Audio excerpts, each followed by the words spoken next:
Here's the English translation of the provided text. The teachings of the Supreme Being of Pluto. Let's listen to the teachings on the essence of meditation from the Supreme Being of Pluto, conveyed to the people of Earth through an audio message. These are simple words, yet they offer a practical path that requires wisdom to see the Dharma and to understand nature, which is exceptionally suitable for working amidst chaos. October 10, 1998, at Khao Kala, Nakhon Sawan Province. Mr. Apachat Sir, would you kindly teach us the correct way to meditate? The Supreme Being, here we go again, with these sciences. I will tell you, when I came to your human world, I observed, because I am one who practices meditation. To say, sufficiently, wouldn't be accurate, as I have been doing it for a long time, given my age. Therefore, the meditation techniques you have learned and the concepts you have had for practicing meditation, the 40 methods taught by the Buddha, these are but one way to practice meditation, according to the predispositions of your minds. However, in the common perception of meditation, or rather, the common perception of meditation practice, the common perception among those who practice Dharma that good meditation means being able to remove psychic powers, or see things that ordinary eyes cannot see, people tend to focus on and practice according to these notions. There is some benefit, but it is very little. And consider this. People practice meditation for 10 or 20 years and still cannot remove psychic powers. With the little time remaining, if you practice meditation in that way, will it be effective? You must think about it. I will tell you the secret of meditation practice, which is the core point, the essence. I will tell you, do you see it? That round thing, do you see it? When you shoot arrows or throw darts, it's called a target, isn't it? Look, it has circles. An outer circle, circle 1, circle 2, circle 3, circle 4, circle 5, and then a small point in the very center. So, when you throw, you want to hit the very center of the target, right? That's called the most accurate, the best, isn't it? If someone hits the bullseye. Therefore, which technique do you want me to teach? The technique of hitting the outer rings, or the technique of hitting the core of the target? The center, sir. The center, yes. If I teach you, don't go back to hitting the outer rings, understand? Once you learn about the core, stick to the core. Therefore, what is the core? It is what I will teach you about the essence of meditation. Listen carefully. What is the core? I'm not teaching meditation as the core, because meditation must be adapted to each person's mind and disposition. It's not for just anyone. There isn't just one way. There are many. But the technique that is the core is the technique of reducing, letting go, abandoning. Do you understand what you have? Reduce, let go, abandon. In reality, when you travel and carry luggage, setting the luggage down to lighten yourself is easier than picking up more luggage, isn't it? But now, what is the common perception among those who practice Dharma? The core of practicing Dharma is reducing, letting go, abandoning. But you practice Dharma and then feel compelled to carry burdens. Divine eyes, divine ears, the burden of flying through the air, or the burden of having some knowledge, seeing this and that. Why do you need to carry these burdens? If you don't see them, no one will blame you. Therefore, the core of Dharma practice is, can you reduce the existing defilements? Can you let go of them? Can you let go of your existing attachments? Can you abandon existing violations of precepts and Dharma? With these 3 methods, you will be liberated with ease. If you come to reflect on the truth, I am using the wisdom of this body that has red Jataka tails. Therefore, I will tell you an example. There was a woman, you may have read about her, Whoever has read the Tripitaka or Jataka tales. A woman who had a husband and 2 children. Her husband died from a snake bite, and her 2 children also died, one by drowning and the other carried away by a hawk. What was her name? Who can answer? Mr. Wairoi Patakara, sir. Look at the state of that person's mind. Her husband had just died, and her 2 children. Her mind could barely bear it, couldn't it? That's why she went mad. This madness means a temporary loss of sanity, like what some of your fellow humans will experience in the future.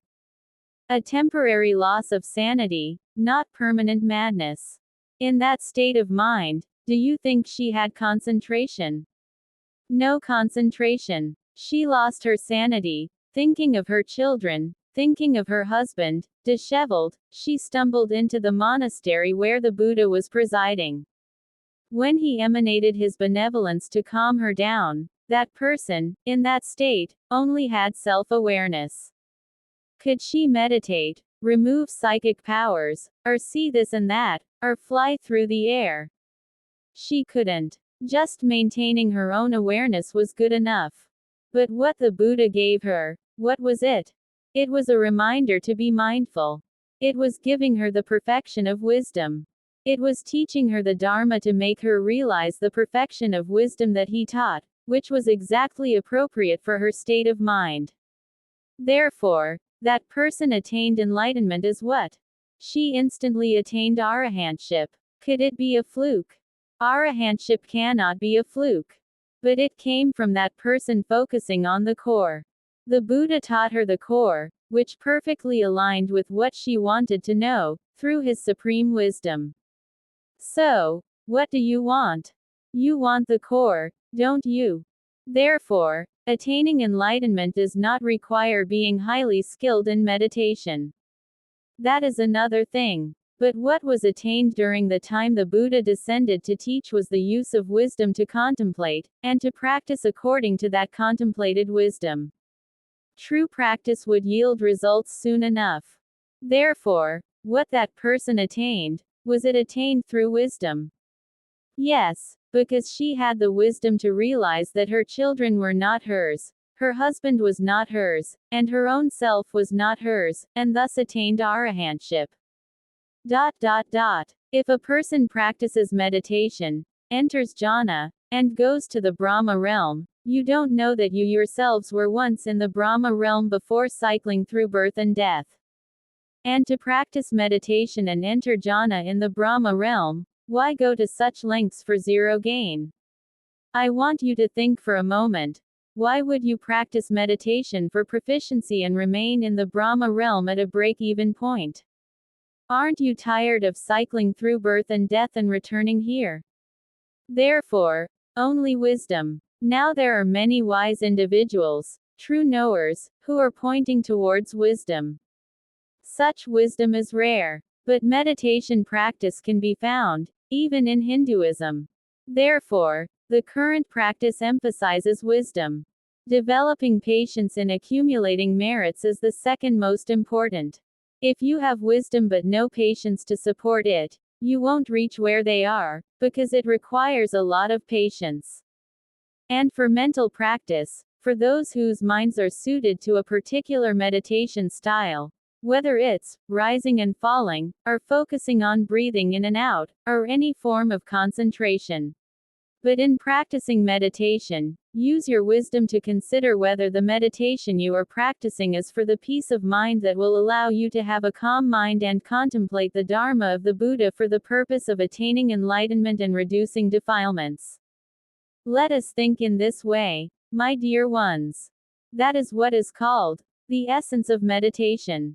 But if you practice meditation with a grim, serious face, concentrating on a kasina, again and again, even sorcerers can remove their psychic powers and talk. They have better concentration than you. If you aim for advanced meditation, those sorcerers, their concentration is strong. They concentrate so much that they can send their minds out of their bodies. But what do they lack? They lack wisdom. Their concentration leads them to the deepest hell. Why? Because they have concentration but no wisdom. Therefore, you must first save yourselves with wisdom, combined with meditation, then it will be the essence of meditation. Therefore, whenever you meditate, all of you, think in your hearts, I only ask for peace. Do not ask to see aliens in meditation. Do not ask for divine eyes. No, do not ask to see various spirits. If seeing happens, it is merely an incidental manifestation for them to rejoice, but your intention must only be for the peace of your mind. The bullseye of essential meditation. Look at the target in your archery. There's a tiny dot to hit for the jackpot. I have already advised you. Reduce, let go, abandon. Reducing, letting go, abandoning, in truth, it's easy. But what you do, you make it difficult. You have to add more things. It's like needing to put on magnifying glasses. The meditation you envision is like adding another pair of glasses, adding more weight. Worse still, perhaps adding binoculars, increasing the weight even more. Alas, that's the common perception of meditation. But those who practice reducing, letting go, abandoning with wisdom will experience the benefits of meditation where the mind is still, such as seeing various spirit realms, having divine sight. These are secondary benefits of meditation. Therefore, intention and secondary benefits are not the same. If your intention is to practice in order to see, you are wasting your time.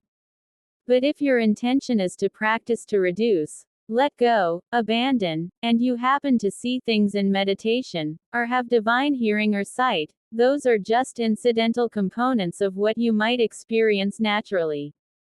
Therefore, meditation can be practiced in any way.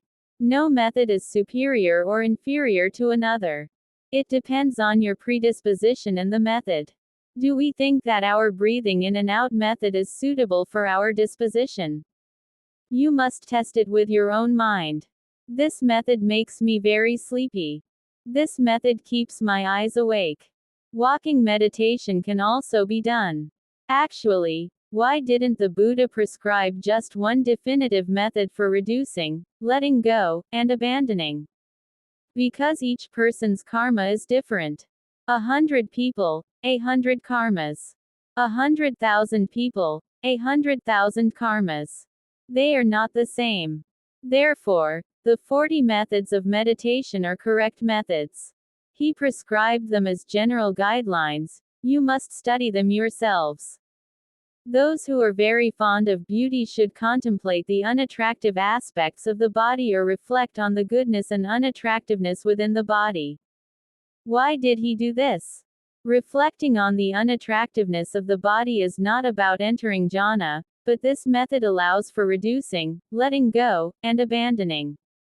Do you understand? Therefore, why are there methods of reflecting on the virtues of the Triple Gem, reflecting on the virtues of the Buddha, the Dharma, the Sangha, methods of reflecting on devas, methods of reflecting on the Buddha? These are not methods to enter deep jhana, but they are methods, skillful means, to reduce, let go, and abandon. Therefore, the Buddha's intention in teaching this method of abandoning defilements is the ultimate of all leaves in the forest, only one method, abandoning defilements. But you say you are abandoning defilements, but there is still a hidden desire to find tools to abandon defilements. You say that what you are holding is heavy, this baggage is heavy. Instead of putting it down, you go looking for tools to lift it. It's complicated, it's difficult, humans, I see it. But one cannot blame them, for they are learning in a degenerate age, do you understand? You are learning the knowledge of a degenerate age. Therefore, one cannot blame those who learn wrong techniques, because they learned them that way. Therefore, the common perception of meditation in the present era, as I observe it, is largely based on these conventional notions. So, what you should do is sit in meditation and listen to Dharma simultaneously. Sit in meditation. The Dharma of the bhikkhus and disciples you respect, from various temples, is good. Contemplate the Dharma. You will gain concentration, patience, and complete wisdom. Therefore, this is what those who have not reached deep levels of concentration should do first. Because with little time, if you only practice meditation without wisdom, you won't gain much concentration. When disaster strikes, you may have some level of concentration, but if your children, wife, or relatives are separated from you, can your concentration hold? No. Your concentration will break. But if you have wisdom combined with concentration, if you understand the law of karma, impermanence, suffering, non-self, understand the coming and going of your children's merits, your parents, your spouses, then you contemplate and accept the law of karma, do not resist the current of karma. Therefore, your concentration will be accompanied by wisdom. Your sorrow will not be great, and you will not go crazy. I have taught you. Don't say I haven't. A portion of the teaching given on October 10, 1998, at Kaukala. The process of elevating consciousness to install equipment to assist fellow humans is continuously being carried out by extraterrestrials. The appearance of flying saucers, each time, is not random. It always has a purpose, always has significance. That is to confirm and build confidence in what the system has conveyed. Flying saucers are real, extraterrestrials are truly here, and they are truly making preparations. It is a certification of information that can be seen and touched tangibly. Therefore, what the system has stated, though it may differ in form, does not deviate from the laws of nature at all. Therefore, we present information from extraterrestrials, sent through audio messages to humanity, to inform them about this project, which discusses preparations, network establishment, and cooperation among all three realms. Although this statement was made more than 10 years ago, the disclosure of technology is becoming increasingly apparent, to confirm the information previously stated. Whenever audio transmissions from the Supreme Being of Pluto occurred at Kaukala, one or two flying saucers would often appear hovering above, for the listeners to see as well. It was as if to confirm that the information being sent is truly from the Supreme Being of Pluto. Transmission from the Supreme Being of Pluto. From the audio recording of the conversation on September 5, 1998, at approximately 5 p.m. Mr. Fatharafan Jetsadapibal, head of the Abhichit 2000 group. After this period, he consistently saw flying saucers hovering near his home in Bang Natrat. Mr. Fatharafan, I heard from the Kaukala group that humans should approach through virtue, that is, through Dharma practice, and then you, from other planets, will help humans survive disasters. Do I understand this correctly?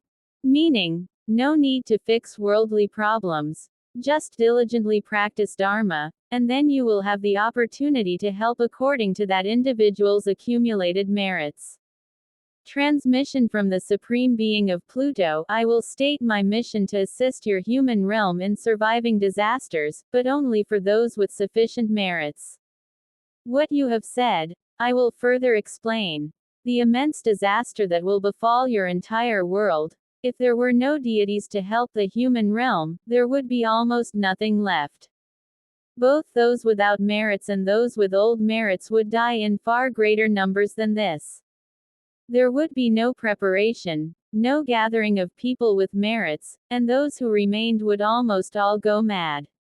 And those with merits, upon death, would ascend to heaven. But there would be almost no quality people left to perpetuate the human species. The human realm would almost entirely vanish, nearly 100%.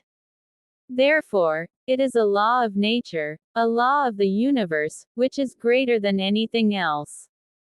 Greater than anything you have ever known, seen, or touched. Because it is beyond human comprehension. The law of the universe dictates that deities and beings from other universes must descend to help preserve the human species, those of quality, to be prepared both physically and mentally, and to continue the teachings of the Dharma, which will nourish their minds to persevere. Therefore, in this country, which has the Dharma teachings of Buddhism, a country protected by merits, all the deities have cooperated, including beings from other universes, and myself, and other extraterrestrials from other universes. We convened and agreed upon this before you were born. I used my divine perception to choose the place where you are now sitting as a suitable place for the deities to make their aspirations and descend from the Deva realms. Do you think that if they did not descend from the Deva realms, the human realm of old could have preserved the valuable Dharma taught by the Buddha to survive? No, it could not.